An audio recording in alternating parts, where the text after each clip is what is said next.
그나무 타임 조직 신학에 오신 걸 환영합니다. 오늘은 하나님의 신인 동영론적 표현에 대해서 공부해 보겠습니다.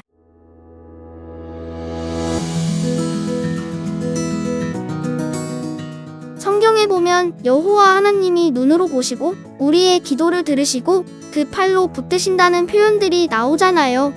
그럼 하나님도 우리처럼 몸을 가지고 계신 건가요? 아니요, 그렇지 않아요. 하나님은 영이시니까 우리와 같은 몸이 없으신 분이세요. 그럼 왜 성경은 하나님이 마치 사람인 것처럼 말하고 있는 거죠? 성경에는 분명 그런 표현들이 많이 등장하죠.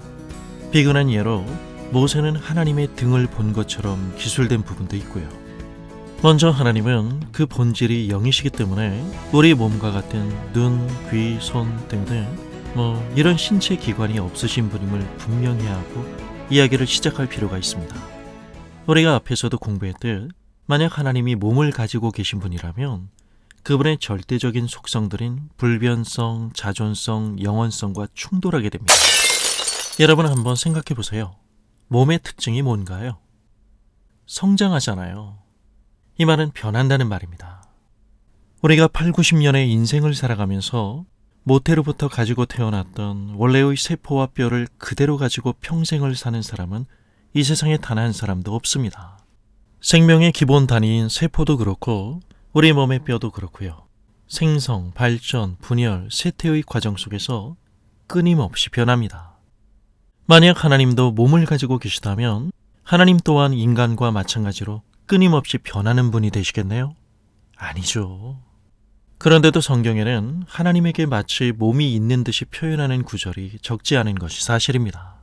하나님과 사람이 같은 형태를 지닌 듯이 말이죠. 그 중에서 하나 예를 들면 역대하 16장 9절에 이런 말씀이 나옵니다.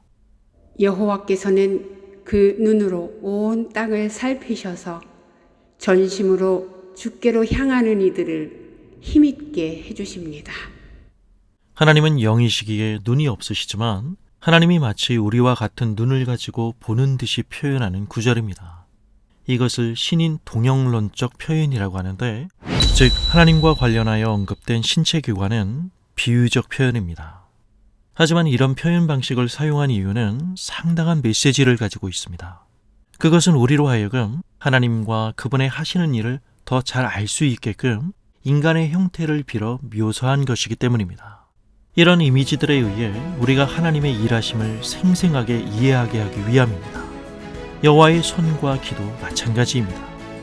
이런 표현법을 통해서 그렇게 생생하게 내가 하나님 앞에 있음을 느끼게 하려고 하기 위한 것입니다. 사실 하나님의 하나님 되심을 우리의 인식 수준에 맞추어 설명하고 경험하지 않으면 우리의 믿음에는 언제나 이론과 실제 사이에 틈이 있기 마련입니다. 하나님의 전지전능하심을 추상적 개념으로 이해할 수 있다는 겁니다.